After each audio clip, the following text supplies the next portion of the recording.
Facebook advertisers get retargeting so wrong. In this video, I'm going to show you my very simple and very effective Facebook ads retargeting strategy. If you want better results from your Facebook ads, this is a quick and easy win. So to demonstrate this, I'm in an example Facebook ad account. I'm in Ads Manager, and I'm just going to create a quick example campaign. For this, I'm going to create a leads campaign. Of course, the retargeting that I'm about to describe can apply to other campaign types as well. I'm going to go ahead and select manual leads campaign, not a tailored campaign. I do that basically all the time, and I recommend that you do the same thing, particularly if you're watching my videos and they can guide you along on how to do things well.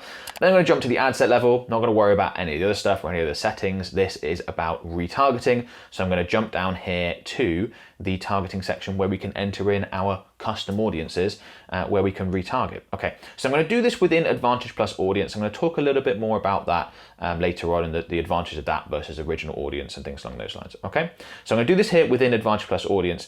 I'm going to click into this audience suggestion option, and that's key. You can note that for later. But the way we add in our retargeting audiences is via custom audiences. And if you're not familiar on how to create custom audiences, I'm going to talk about that a little bit later on as well.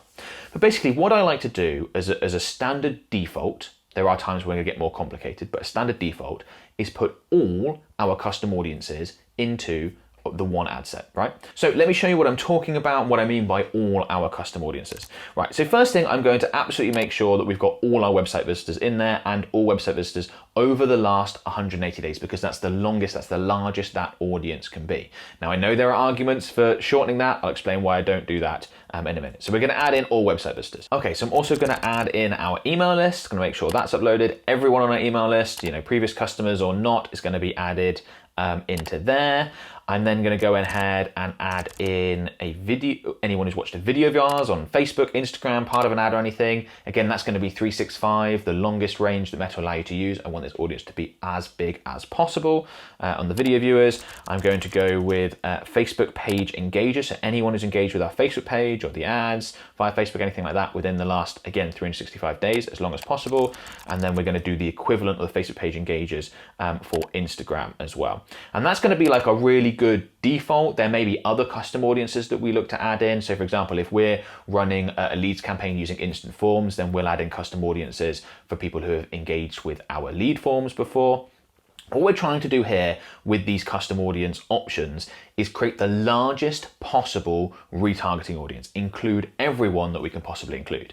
Now, I can imagine people watching this will be going, hang on, but surely you should go with small retargeting audiences, like just people that added to cart in the last 7 days, or just people that visited our website in the last 3 days, because aren't those people the most keen? Aren't they the ones that are most likely to buy? Yes, that's true. But Meta already knows that. So within those audiences, let's say within all website visitors, Meta has the data of someone that visited yesterday, my website, versus someone who visited 5 months ago. And they are going to start by advertising to the person that visited yesterday. So you're not going to miss out on any of those most keen hyper-responsive prospects. But by including the largest possible retargeting audiences, Meta is also able to identify that someone that did visit my website 5 months ago, who has also been doing various activity online, on Meta, on Facebook, on Instagram, that is now once again related to whatever I have to sell, that they might be a really good prospect again based on their activity, and we should put an ad in front of them again. And you don't want to miss out on those people either. So that's why you want the largest possible retargeting audiences as a default. It's also important to include various different types of retargeting audiences, because not everyone is going to be matched. So for example, when you upload an email list, Meta's going to primarily use the email address, but there are other data points as well, and try and match those with people's users, with their profiles on Facebook or Instagram.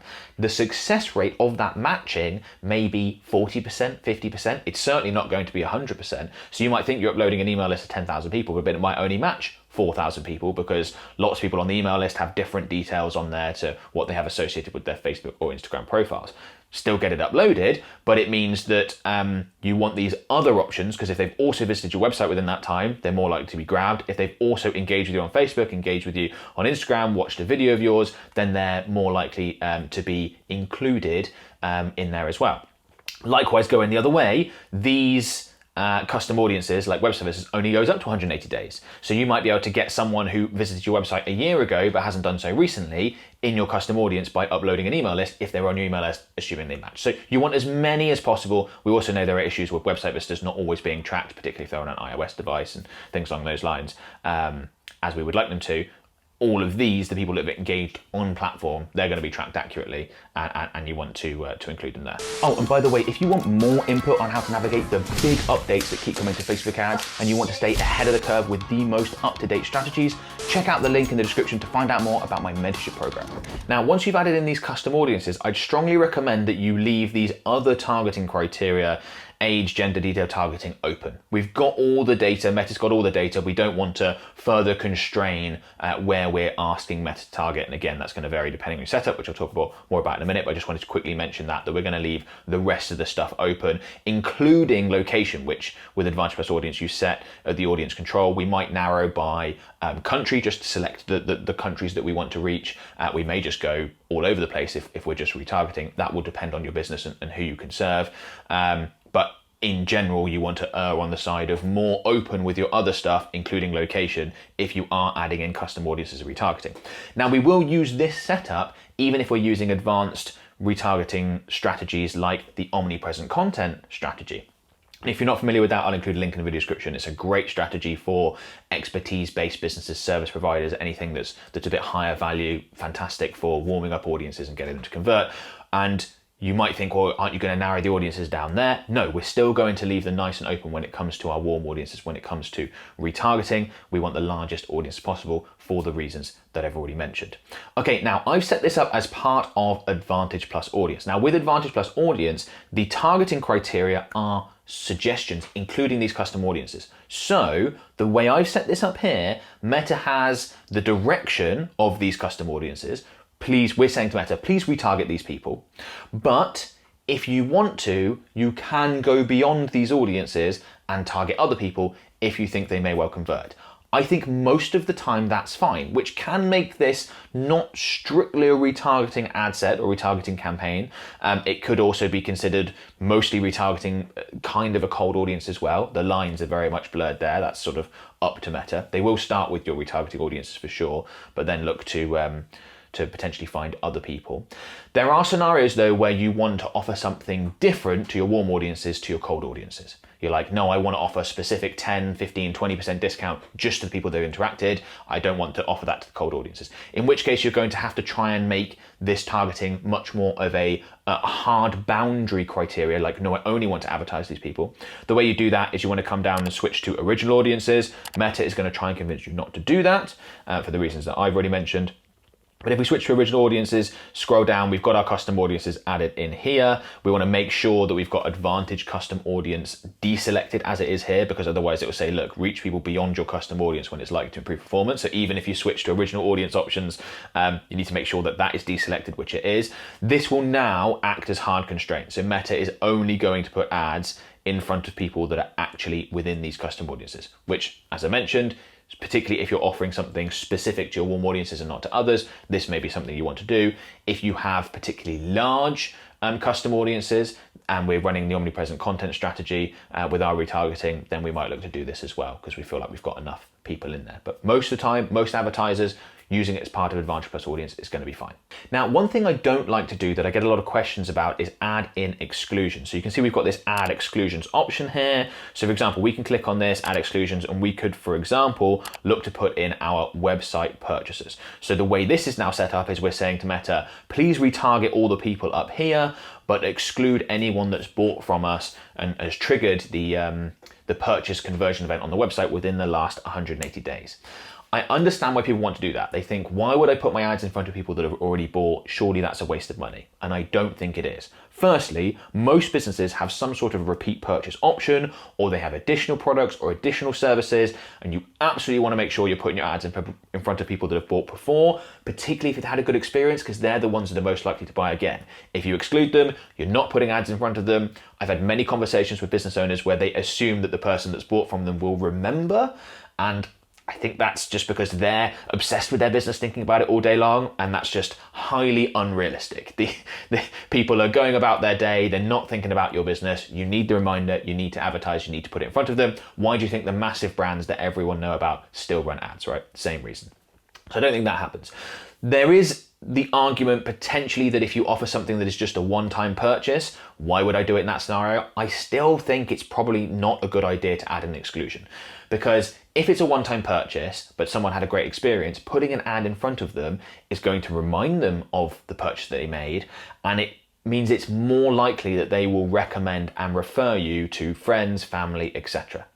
And that might sound like a bit of a small trivial thing. Why would you waste the money for that potentially small advantage? I don't think it is a small advantage. Remember, if someone recommends or refers something, that's the best form of marketing, right? The person who they're recommending it to is far more likely to purchase them from an ad or anything else. So it's useful. But also, how many previous purchases have you actually got? If you think about that audience size as a percentage of your overall marketing, your target audience, it's going to be tiny. So only a tiny portion of your budget is really realistically going to be spent on those people, unless you're a massive company with hundreds of thousands of customers that are included in your targeting.